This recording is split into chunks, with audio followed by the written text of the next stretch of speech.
এই সমুদ্রের মাঝখানে এই বাক্সর মধ্যে আবার এই বাবু এলো কোত্থেকে? হ্যাঁ, আবার কি সুন্দর হাসি, যখন হাসি দেয় গালের মধ্যে আবার ট্যাম পড়ে। ফেরাউন কয় দেখি ছেলে নামে, দেখার পর কয় ছেলে, এই আগুন জ্বালাও, ওরা হত্যা করবো। ফেরাউনকে আমি একটু কোলে লই দেখি বাচ্চাটারে। যখন কোলে নিছে, ফেরাউনের দাড়িগুলো ধরে টস করে একটা চোর যে মারছে। ফেরাউনের চোখ দুটা বড় হয়ে গেছে। কয় বাবা রে, একটু পুষকে বাচ্চা এত জোরে যদি চোয়ার মারে আমার গালে, মানে দাঁত মার সব মানে বেঁকে হয়ে গেছে এক চোয়ার খায়া।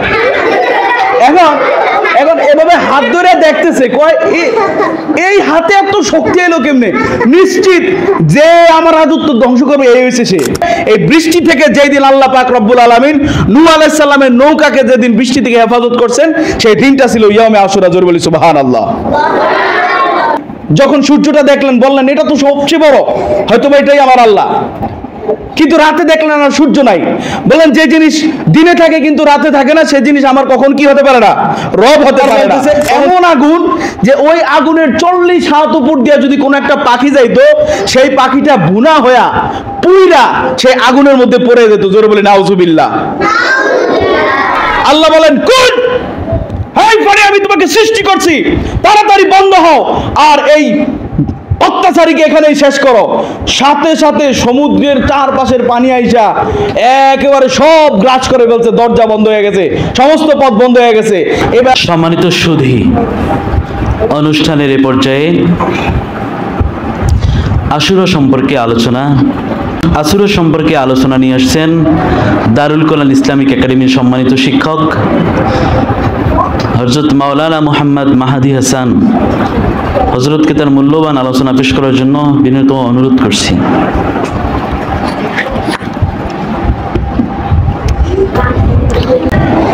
আসসালামু আলাইকুম ওয়া রাহমাতুল্লাহি ওয়া বারাকাতুহু।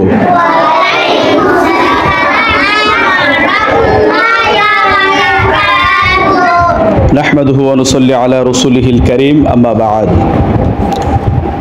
সমস্ত প্রশংসা জ্ঞাপন করছি মহান আল্লাহ পাক রব্বুল ইজ্জাতের দরবারে, যিনি আজকে আমাদেরকে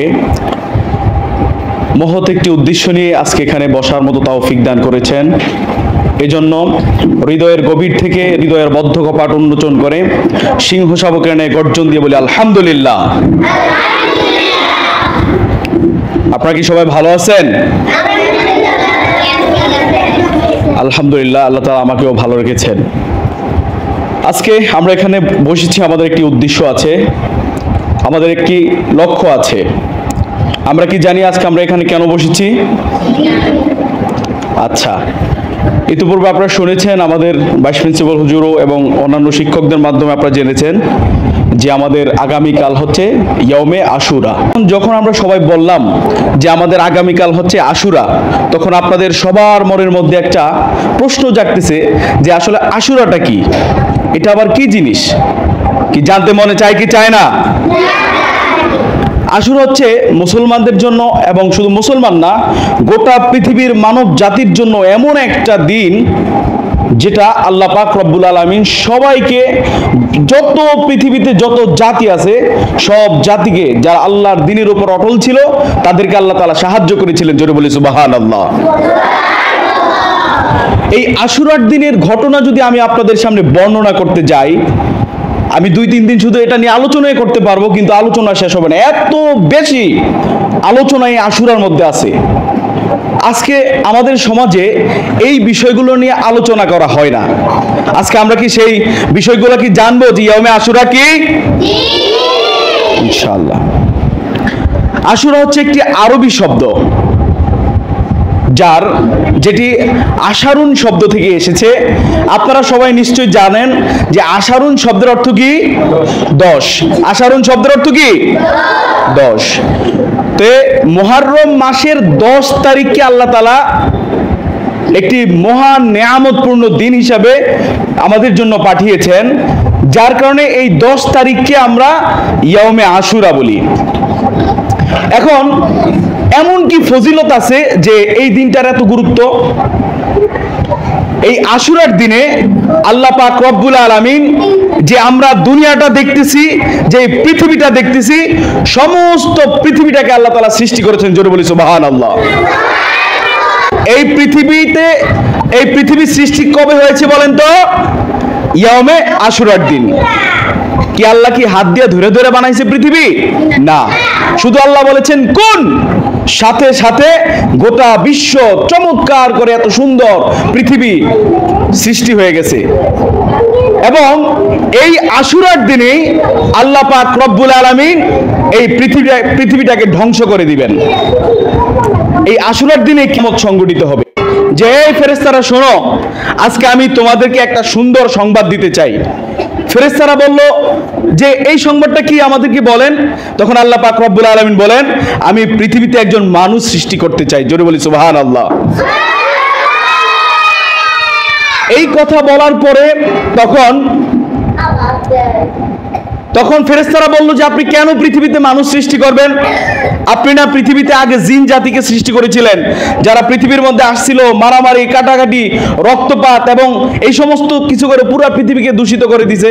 আমরাই তো আপনার তাসবিহ পাঠ করি, আমরাই তো আপনার ইবাদত করি, আমরাই তো আপনার গুণগান করি, আপনি কেন আবার দুনিয়াতে মানুষ পাঠাবেন? আল্লাহ বললেন, ফেরেশতারা থামো, যে আমি যা জানি তোমরা কিন্তু তা জানো না। আমি বলেছি যে আমি মানুষ সৃষ্টি করব, পৃথিবীতে আমি মানুষ সৃষ্টি করব। আপনারা জানেন হযরত নূহ আলাইহিস সালাতু ওয়াস সালামের সময় একটা বিশাল বড় নৌকা বানানো হয়েছে। কি বানানো হয়েছে? আল্লাহ তাআলা নূহ আলাইহিস সালামকে বলছেন, তিনি প্রায় তার জীবনে 900 বছর আল্লাহর দ্বীনের দাওয়াত দিয়েছে মানুষকে। কত বছর? জোরে জোরে বলতে হবে, কয় বছর? 900 বছর দ্বীনের দাওয়াত দিতে যায় কত যে লাঞ্ছিত হয়েছেন মানুষের কাছে, আর কত অপমানিত যে হয়েছেন। সবাই বলতো নূহ হইছে একটা পাগল, ওর কথা তোমরা কেউ শুনবে না, তোমরা কেউ নূহুর কাছে যাবে না। এই প্রায় 900 বছর আল্লাহর দ্বীনের দাওয়াত দেওয়ার পরে মাত্র 80 জন মানুষ আল্লাহর দ্বীন গ্রহণ করছে। 900 বছর দাওয়াত দেওয়ার পরে কতজনে আল্লাহর দ্বীন গ্রহণ করছে? মাত্র 80 জন। আর বাকি সবাই আল্লাহকে অস্বীকার করছে। আল্লাহ বলেন, নূহ, আমি তোমাকে একটা আদেশ দিতেছি, তুমি সুন্দর করে একটা নৌকা বানাও, মজবুত নৌকা। আমি এই পৃথিবীর সমস্ত মানুষকে ধুলায় ধুলিত করে দেব। আমি এমন বৃষ্টি দেব যেন পৃথিবীর মানুষ ধুলিচ্ছিন্ন হয়ে যায়, মাত্র 80 জন মানুষ ব্যতীত। নূহ আলাইহিস সালাম বিশাল বড় একটা নৌকা বানালেন, আর সেই নৌকার মধ্যে পৃথিবীর যত প্রাণী আছে, সাপ, বিচ্ছু, পোকা, মাকড়, যত পশু পাখি, বাঘ যা আছে সব কিছু তিনি জোড়ায় তিনি কি করছেন? তার যে নৌকা আছে সেই নৌকার নিচতলা সম্পূর্ণ তিনি ভরে দিয়েছিলেন গোটা পৃথিবীর যত মাখলুকাত আছে সব দিয়ে। জোরে বলি সুবহানাল্লাহ। কারণ আল্লাহ রাগান্বিত হয়েছেন যে আমি এমন বৃষ্টি দেব যেন পৃথিবীর কোনো মানুষ আর দুনিয়ার মধ্যে বাঁচতে না পারে। এরপরে নূহ আলাইহিস সালাম যখন তার উম্মতদেরকে নিয়ে উঠলেন, তখন তার ছেলে, সে কিন্তু ঈমান আনে নাই, তার স্ত্রীও ঈমান আনে নাই, ঠিক আছে? তখন ছেলের জন্য একটু মায়া হয়েছে যে আরে আমার ছেলে তো ডুবে যাবে। আল্লাহ বলছেন, খবরদার, ও আপনার ছেলে না, ও শয়তানের ইবাদত করে, আপনি কখনোই তার জন্য মনক্ষুণ্ণ হবেন না। দেখছেন, আল্লাহর পথে যারা থাকবেই তারাই হচ্ছে কি নবীদের সন্তান, যারা সৎ পথে থাকবে তারাই হচ্ছে আল্লাহর বান্দা, বাকি সবাই হয়ে যাবে শয়তানের বান্দা, শয়তানের ইবাদত, শয়তানের দাস। আমরা কি শয়তানের দাস হতে চাই? আল্লাহ তাআলা আমাদেরকে শয়তান থেকে হেফাজত করুক। এরপর আল্লাহ তাআলা এমন বৃষ্টি দেওয়া শুরু করলেন যে পৃথিবীর মধ্যে সবচাইতে যে উঁচু পাহাড়, সেই পাহাড়ের উপরে 40 হাত পানি হয়েছে। জোরে বলি সুবহানাল্লাহ। গোটা পৃথিবীর যে প্রান্তে মানুষ তাকাইতো তখন দেখতো কি শুধু অথই সমুদ্রের পানি আর পানি, পানি ছাড়া আর কিছুই নাই। এরপরে আল্লাহ পাক রব্বুল আলামিন হঠাৎ করে বৃষ্টি বন্ধ করে দিলেন, আর বৃষ্টির পানিগুলো আস্তে আস্তে নামা শুরু করলো। নূহ আলাইহিস সালামের নৌকা হঠাৎ দেখলো আর চলতেছে না, একটা পাহাড়ের মাথার সাথে আটকে গেছে। যেদিন আটকে গেছে এবং পানি আস্তে আস্তে কমা শুরু করছে, এই বৃষ্টি থেকে যেই দিন আল্লাহ পাক রব্বুল আলামিন নূহ আলাইহিস সালামের নৌকাকে যেদিন বৃষ্টি থেকে হেফাজত করছেন, সেই দিনটা ছিল ইয়াউমে আশুরা। জোরে বলি সুবহানাল্লাহ। হযরত ইব্রাহিম আলাইহিস সালামের নাম আপনারা কি শুনেছিলেন? তিনি যখন পৃথিবীতে আগমন করছেন তখন পৃথিবীতে সত্যের মানুষ ছিল না। তিনি এমন কোনো মানুষ পান নাই যার কাছে আল্লাহকে এটা চিনবেন। তিনি ছোট বালক ছিল, দেখতো যে মানুষরা কি করে মূর্তির সামনে খাবার দেয়, আবার সেগুলো তারা নিজেরাই খেয়ে ফেলে, অথবা সেগুলো খাবার রাখলে কারা খায়, ইঁদুর খায়, পোকা খায়, মাছি খায়। তখন তার মনের মধ্যে একটা প্রশ্ন জাগে যে যেই মূর্তির আমরা পূজা করি, যেই মূর্তির আমরা কি করি, ইবাদত করি, সেই মূর্তি যদি একটা মাছি তাড়াইতে না পারে, ইঁদুরের হাত থেকে যদি একটা তার নিজের খাবারই তো বাঁচাইতে না পারে, তাহলে তারা আমারে বাঁচাইবে কিভাবে? তখন সে চিন্তা করা শুরু করলো যে আমার আল্লাহকে। যখন আকাশে চাঁদ উঠলো তখন তিনি মনে করলেন যেটা তো সবচেয়ে সুন্দর, এটাই হয়তো আমার আল্লাহ। এই জিনিস রাতে থাকে কিন্তু দিনে থাকে না, এটা আমার আল্লাহ হতে পারে না। দিনে জীবিত হবার রাতে মরে যায়। তখন তিনি যখন সূর্যটা দেখলেন বললেন এটা তো সবচেয়ে বড়, হয়তো এটাই আমার আল্লাহ। কিন্তু রাতে দেখলেন না, সূর্য নাই। বললেন যে জিনিস দিনে থাকে কিন্তু রাতে থাকে না, সেই জিনিস আমার কখন কি হতে পারে না, রব হতে পারে না। তখন তিনি বললেন যে এই পৃথিবীর মধ্যে একজন অদৃশ্য রব আছে, তিনি হচ্ছেন আমার আল্লাহ। জোরে বলি সুবহানাল্লাহ। ইব্রাহিম আলাইহিস সালামের সময় তার যেই জাতি আছে তারা একটা দিন, আমরা যেমন ঈদের দিন পালন করি, তারা একটা ঈদের দিন পালন করত। সেই দিন কি করছে, তিনি সবগুলা মানুষ ওই এলাকা ছাইরে একটা বিশাল বড় মন্দির ছিল, সেই মন্দিরে যাইতো। তো যখন তারা মন্দিরে চলে গেল, ইব্রাহিম আলাইহিস সালামরে বলল তুমি কি যাইবা নাকি? সে বলতেছে আমার মনের মধ্যে আমার একটু অসুস্থ লাগতেছে, আমি যাইতে পারবো না, আপনারা যান। সবাই যখন চলে গেছে, উনি তখন তার কি এলাকায় কেউ আছে? সবাই চলে গেছে না বড় মন্দিরে। তখন ওই এলাকার যে মন্দিরটা ছিল, সেই মন্দিরের মধ্যে একটা কুড়াল ছিলেন আপনারা, সেই কুড়াল নিয়ে ঢুকছে। ঢুইকা কোনোটার হাত পাশে কোপ দিয়ে হাত ছিঁড়া ফেলাইছে, কোনোটার নাক ফাঁসে কোপ দিয়ে নাক ছিঁড়া ফেলাইছে, কোনোটার মুখ ফাঁসে কোপ দিয়ে মুখ অর্ধেক ফালাই দিছে, কোনোটার ঠ্যাং লুলা করে দিছে, ঠিক আছে? আবার কোনোটার চোখ নাই, কোনোটার নাক নাই, এভাবে সবগুলা ভাঙ্গে টাকে, আবার কোনোটার ঘাড় নিচে পড়ে রয়েছে, এভাবে মানে কি সবগুলা ভাঙ্গে চুরমার করে দিছে। আর ওইটার মধ্যে সবচেয়ে যে বড় মূর্তিটা ছিল, সেই মূর্তিটার গলায় সেই কুড়ালটা ঝুলে দিছে। মানুষ সবাই ইবাদত কইরা নাচতে নাচতে আইছে, তাদের এবার ওই ইবাদত শেষ করে তাদের মন্দিরে ঢুকবে। যখনই মন্দিরে ঢুকছে, ঢুইকা দেখে কি যে আই হায়, তাদের যে রব আছে, তাদের যে খোদা আছে, কোন খোদার কান নাই, আবার কোন খোদার নাক নাই, আবার কোন খোদার মুখ নাই, আবার কারো কল্লাই নাই, আবার কারো ঠ্যাং নাই, আবার কেউ সিটতে শুয়ে রয়েছে। তখন তো সবাই বিলাপ দেওয়া শুরু করলো, হাই হাই রে, আমাকে খোদার এই অবস্থা করলো কে? সবাই একজন বলল এই কাজ একজন ছাড়া কেউ করতে পারে না। ওই যে একটা ছোট একটা ছেলে আছে, ও দেখছে আমাকে এগুলার বিরুদ্ধে কয়, এবং আরেকটা কমন সাবজেক্ট আছে আজকে, কিন্তু সে আমাদের সাথে যায়নি, সেই ছিল, তাহলে সেই হইতে পারে। তো গেছে যায় বলতেছে এই ইব্রাহিম এদিকে আসো। আসছে, আমাদের এগুলো ভাঙছে কে? আমি কি জানি এগুলো কে ভাঙছে? তুমি বলো। গলায় ঝুলানো দেখতেছি বড় মূর্তিটার কুড়াল, তাহলে ভাঙলে সেই বড়টাই ভাঙছে, আর কে ভাঙবে? বড়টাই সবগুলো নাক টাক ফাড়ালাইছে, মনে পিটাপিটি লাগছে। কি বলো, এগুলার কি জীবন আছে নাকি? এগুলো হাতে তুচকাইতে পারে না, এটা কিভাবে আবার কোপ মারবে? বলে যে খোদা হাত উচকাইতে পারে না, যে খোদা মানুষ মারতে পারে না, যে খোদা আরেকজনের বাঁচাইতে পারে না, তার ইবাদত করলে তোমার সে কেমনে বাঁচাইবে আল্লাহর আগুন থেকে? এটা বলার পরে ও কোনো কথা শুনতে চায় না, ওরে সবাই মিল্লা বান্ধব, তারে বাঁধছে। বাইন্দা বিশাল বড় আগুন জ্বালানো হয়েছে, বিশাল বড় আগুনের কুণ্ডুলি জ্বালানো হয়েছে। এবার বলতেছে এমন আগুন যে ওই আগুনের 40 হাত উপর দিয়ে যদি কোনো একটা পাখি যাইতো, সেই পাখিটা বুনা হইয়া পুইরা সেই আগুনের মধ্যে পড়ে যেত। জোরে বলে নাউজুবিল্লাহ।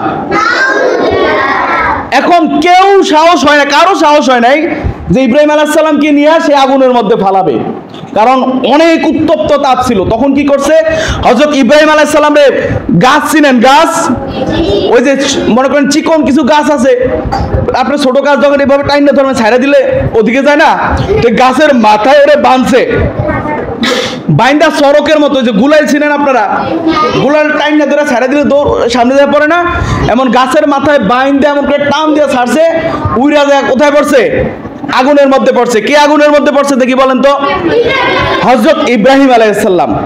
এবার তোরা নাচতেছে, এবার তো নাচতেছে, বলতেছে ইব্রাহিম তো এবার শেষ, আমাদের খোদার যে দুশমন তাকে আমরা শেষ করে ফেলছি। কিন্তু আল্লাহ পাক রব্বুল আলামিন যখনই ইব্রাহিমকে সড়কের উপর উঠাইছে, তখন আল্লাহ বলতেছেন হে আগুন, তুমি শীতল হয়ে যাও এবং শান্তিময় হয়ে যাও। কার উপরে? ইব্রাহিমের উপরে। যখনই সে আগুনের মধ্যে পড়ছে, পড়ার সাথে সাথে আগুন তার তেজ নিয়ে নিছে, যে আর কোনো তেজ আমরা কাকে দেব না, ইব্রাহিমকে দেব না। এবং সে সেটার মধ্যে দেখতেছে, ওরা দেখতেছে ইব্রাহিম তো সেটার মধ্যে জ্বলতেছে না, পড়তেছে না, চিৎকার দিতেছে না, বরং সেটার মধ্যে কি করতেছে? খেলাধুলা করতেছে। আর কি করতেছে? ফুলের বাগান তৈরি হয়ে গেছে সেই আগুনের মধ্যে। এটা দেখার পরে তো তাদের চক্ষু চড়ক উঠে গেছে, বুঝছো, চোখ উপর উঠে গেছে। যারে আমরা আগুনে ফোড়া লাগিয়ে ফালাইলাম, এবার দেখি যে সে আগুনের মধ্যে দুষ্টামি করতেছে, খেলাধুলা করতেছে। এটা কিভাবে সম্ভব হয়?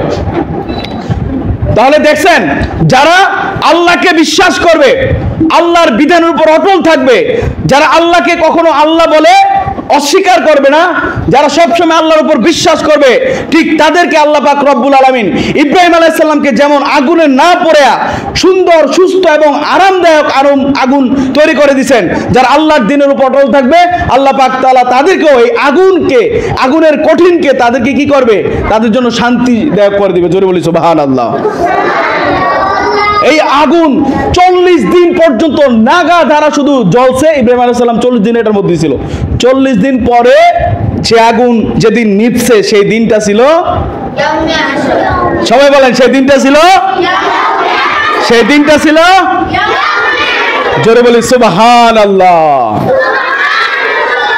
আজকে দেখছেন যে ইয়াউমে আশুরা সম্পর্কে আমরা কত কিছু জানতেছি, অথচ দেখবেন এগুলো নিয়ে আলোচনাই হয় না, কেউ বলেও না, আব্বু আম্মু শুনাইতে চায় না ইদানিং। কিন্তু আজকে আমরা দেখছেন সবকিছু সুন্দর করে জানলাম। আপনারা কি বুঝতে পারছেন ইয়াউমে আশুরা কত ফজিলতপূর্ণ দিন? আরেকটা বলবো নাকি? মুসা আলাইহিস সালামের সময় একজন ছিল যে নিজের খোদা দাবি করত, বলতো যে আমি হচ্ছি সবার খোদা, সবাই আমাকে সেজদা করবা, সবাই আমার ইবাদত করবা। যদি এর বাইরে যদি কাউরে দেখি যে আমাকে খোদা মানতেছে না, যে আমাকে রব মানতেছে না, তাহলে তারে আমি দুনিয়া থেকে শেষ করে দেব। তারে আমি দুনিয়া থেকে বিদায় করে দেব। এই শোনেন, এখন সবাই মনে করেন তার ইবাদত করত, সবাই তারে খোদা মানতো, সবাই তাকে কি মানতো? ফেরাউন একদিন রাত্রে ঘুমাইছে, নাক ডাক দিয়ে ঘুমাইতেছে।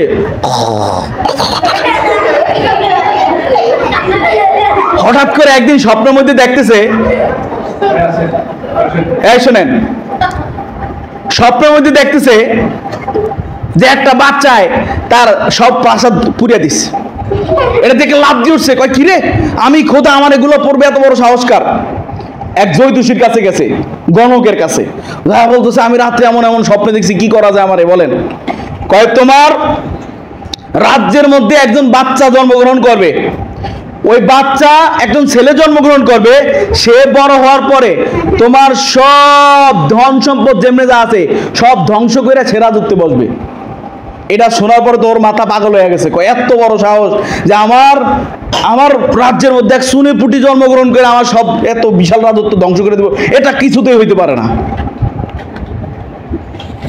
শোনো, আজ থেকে আমার রাজ্যে যত ছেলে জন্মগ্রহণ করবে সবাইকে আগুনে পোড়া হবে। জোরে বলে নাউজুবিল্লাহ।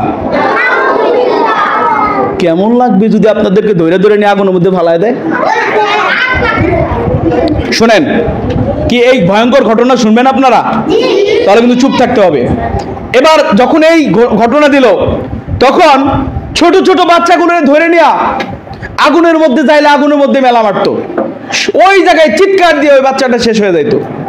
যেখানেই সংবাদ পাইতো যে কোনো সন্তান জন্মগ্রহণ করছে, ওই মায়ের বুক থেকে সন্তানটা নিয়ে কোথায় রাখতো? আগুনের মধ্যে রাখতো। দেখেন তখন মায়ের কাছে কেমন লাগতো।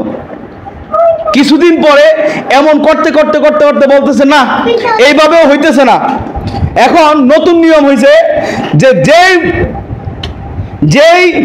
যেই মহিলাদের পেটের মধ্যে বাচ্চা থাকবে তাদের পেট কাইটা সেই বাচ্চাকে হত্যা করা হবে। জোরে বলি নাউজুবিল্লাহ। কেন? তার নিজের রাজত্ব বাঁচানোর জন্য। আপনার আম্মুর যদি পেট কাইটা ফেলায় আপনার কাছে কি ভালো লাগবে? তো কেমন অত্যাচারী ছিল যখন, তখনকার মানুষ কেমন তারে ভয় পাইতো। আল্লাহ তাআলা কোন রকমের মানে কৌশল কইরা হযরত মুসা আলাইহিস সালাতু ওয়াস সালামকে এই পৃথিবীতে জন্মগ্রহণ করাইছে। যখনই কোনো মতে টের পাইছে, কারা? ফেরাউনের দল তখন তারা সৈন্য নিয়ে আসতেছে। এটা শোনার পরে কি করছে, মুসা আলাইহিস সালামের মা একটা বাক্সর মধ্যে কইরা মুসা আলাইহিস সালামের নদীর মধ্যে ভাসাই দিছে। কয় বাঁচাই দিলাম আল্লাহর নামে, আল্লাহ যেদিকে নিতে চায় নিক, ভাসাই দিলাম। আল্লাহ যদি বাঁচাইতে চায় আল্লাহ বাঁচাইবে, আর আল্লাহ যদি মারা লাইতে চায় আল্লাহ মারা ফেলাইবে। যখন ভাসাই দিছে, সমুদ্রের ঢেউয়ের সাথে সাথে সেই বাক্সটা ঢেউয়ের সাথে খেলাধুলা করতে করতে চলে যেতেছে। আর এই বাক্সর মধ্যে কে দেখি বলেন তো, আপনি বলতে পারেননি, কে বলেন তো কে? মাশাআল্লাহ। তাহলে কে আছিল? ছোট্ট শিশু মুসা, সেটার মধ্যে খেলাধুলা করতেছে। এবার ফেরাউনের একটা বিশাল বড় রাজপ্রাসাদ ছিল সমুদ্রের কিনারে, যে তার স্ত্রীকে নিয়ে এসে সমুদ্রের ওই রাজপ্রাসাদের উপর উঠা মানে কথাবার্তা বলতো বা সময় কাটাইতো বা ওখানে হাঁটাচলা করতো, সমুদ্রের বাতাস গায়ে লাগতো। তো যখন আজকে তারা দুইজন ওই জায়গায় দাঁড়াইছে, দেখতেছে সমুদ্রের মাঝখান থেকে কি জানি একটা ভাইসা ভাইসা আসতেছে, তাদের মনের মধ্যে একটা মানে এই জিনিসটা কি, এটা কিসের বাক্স, ঠিক আছে, এটা কিসের বাক্স? আস্তে আস্তে আস্তে আস্তে তার রাজপ্রাসাদের কিনারে আসছে। ফেরাউন কিন্তু জানেন এর মধ্যে কি আছে, কিন্তু আপনারা কিন্তু সবাই জানেন। আপনারা জানেন? কে কে জানে দেখি হাত তোলেন তো। মাশাআল্লাহ, হাত নামান। এবার কি করছে, কয় বাক্সর মধ্যে শত্রুপক্ষের কোনো কিছু আছে কিনা তাড়াতাড়ি দেখো। তো বাক্সটা খোলা যাইতেছে না, তালা মেরে দিছে, মনে করো প্যারাক মেরে দিছে। এবার বাক্সটা যখন উঠেছে, দেখতেছে বাক্সা খোলার সাথে হা হা হা করে একটা শিশুর চিৎকার দিয়ে উঠছে, মানে হাসি উঠছে। মনে করো তুমি কি করছো, একটা বাক্সা দেখছো, মানে কার্টুন দেখছো, কার্টুনটা মানে কার্টুন বুঝছো, কার্টুন বিস্কুটের কার্টুন ছিল, উঠানের সাথে যদি একটা বাচ্চা হা হা করে হাসা দেয়, তোমার কলেজের মধ্যে একটা কামড় দিবে না? কস করে কামড় দিচ্ছে, লাভ দিয়ে উঠছে, গো বাবা রে। এই সমুদ্রের মাঝখানে এই বাক্সর মধ্যে আবার এই বাবু এলো কোত্থেকে? হ্যাঁ, আবার কি সুন্দর হাসি, যখন হাসি দেয় গালের মধ্যে আবার ট্যাম পড়ে। ফেরাউন কয় দেখি ছেলে নামে, দেখার পর কয় ছেলে, এই আগুন জ্বালাও, ওরা হত্যা করবো। আসিয়া আমার তো ফোলা মায়া নাই, আমি পারবো না, কোনো মতে সম্ভব নাই, আমি কি করবো, এটা আমি হত্যা করবো। আসিয়া বলছেন না, এই বাচ্চা আমার ভাল লাগছে, আমার ওর দেখে আমার হৃদয়ের মধ্যে প্রশান্তি হয়েছে, আমি এর ফালবো, তুমি কোনো কথা কইতে পারবা না। কে বলতেছে? ফেরাউনের বউ বলতেছে। এবার ওই বাচ্চাটারে পালা শুরু করছে, কারো দুধ পান করে না, কারো দুধ খাইতে চায় না। শেষ পর্যন্ত খুঁজতে খুঁজতে তার মা ছিল, যে মুসা আলাইহিস সালাম যে মা ছিল, ওই ওই মারে যখন আসছে, তখন কি ওই মায়ের দুধ পান করছে। জোরে বলি সুবহানাল্লাহ। তোমার বাচ্চা ধ্বংস করবে ফেরাউনের রাজত্বে, তারপর ফেরাউনের রাজপ্রাসাদে বৈশা। এবার কয়দিন পরে পালতেছে ফেরাউনকে আমি একটু কোলে লই দেখি বাচ্চাটারে। যখন কোলে নিছে, ফেরাউনের দাড়িগুলো ধরে টস করে একটা চোর যে মারছে, ফেরাউনের চোখ দুটা বড় হয়ে গেছে। কয় বাবা রে, একটু পুষকে বাচ্চা এত জোরে যদি চোয়ার মারে আমার গালে, মানে দাঁত মারছ, মানে বেঁকে হয়ে গেছে এক চোয়ার খায়া। এখন এভাবে হাত ধরে দেখতেছে, কয় এই হাতে এত শক্তি এলো কেমনে? নিশ্চিত যে আমার রাজত্ব ধ্বংস করবে এই হয়েছে সে। আসিয়া কয় না, সে না, এরা আমার ভাল লাগে, এরা আমি রাখবো। হয় ঠিক আছে, এরা আমি আজকে শেষ করবোই। কয় ঠিক আছে, ও তো নামাজ, ও তো বালক, ও তো কিছু বুঝে না। আমার এত জোরে সোয়ারটা দিল কিভাবে? বাচ্চাদের কি এত শক্তি হয়? এরপরে কি করছে শুনবেন? এরপরে কয় ঠিক আছে, তাহলে আমি ওর পরীক্ষা নেব। এক পাশে রাখছে কি মণিমুক্তা, আরেক পাশে রাখছে কয়লা, আগুনের লাল লাল কয়লা। কয় যদি মণিমুক্তা ধরে, মনে করবো এ বোঝে সবকিছু, আর যদি আগুনের কয়লা ধরে তার মুখে কিছু বুঝে না, নাবালক বাচ্চা। এবার হাঁটতে হাঁটতে হাঁটতে হাঁটতে যায় ওই মণিমুক্তা ধরা ধরছে, আর জিব্রাইল আলাইহিস সালাম সরাইয়া দিছে কোথায়?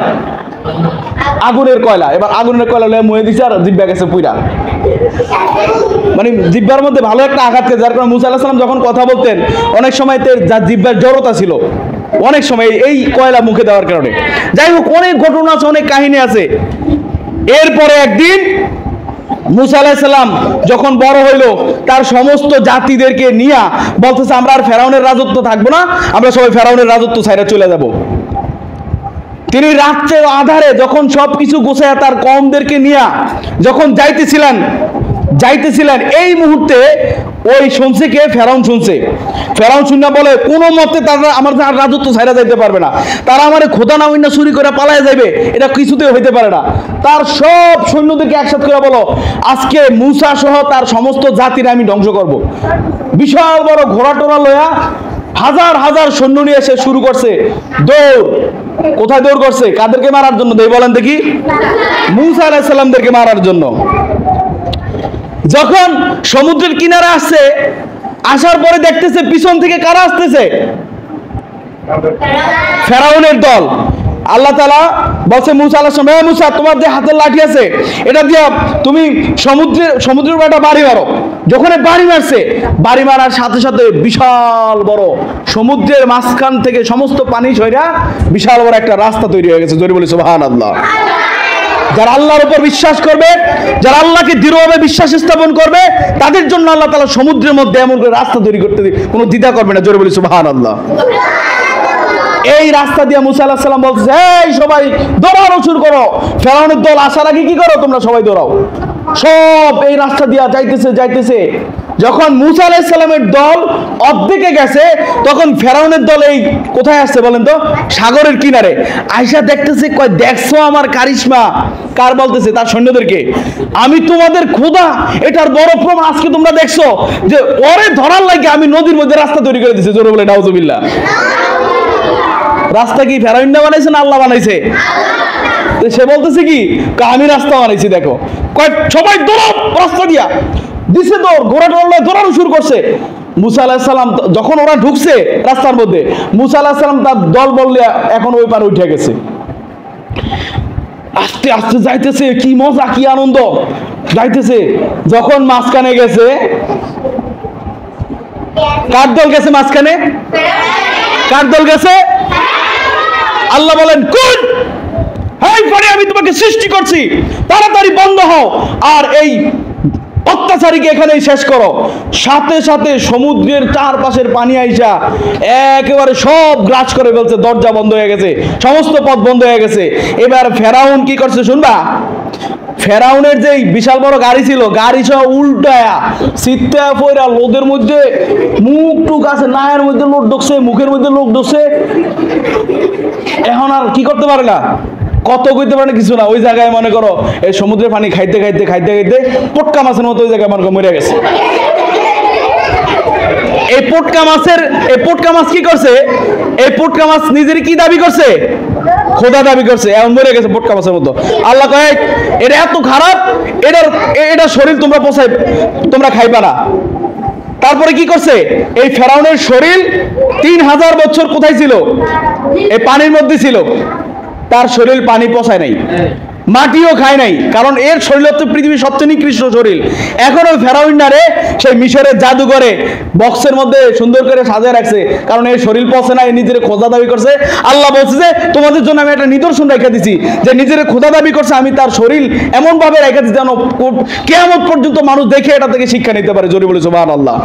যেই দিন ফেরাউনের ডুবেয়া সুবেয়া মারছে, সেই দিনটা ছিল কিসের? তাহলে এই দিনটার ফজিলত আছে না নাই? আল্লাহ তাআলা আমাদেরকে এই দিনের তাৎপর্য এবং গুরুত্ব বুঝার তৌফিক দান করুন। আপনারা যদি কালকে সম্ভব হয় রোজা রাখবেন, রোজা রাখলে আল্লাহ তাআলা 1 বছরের গুনাহ আপনাদের ক্ষমা করে দিবেন। জোরে বলি সুবহানাল্লাহ।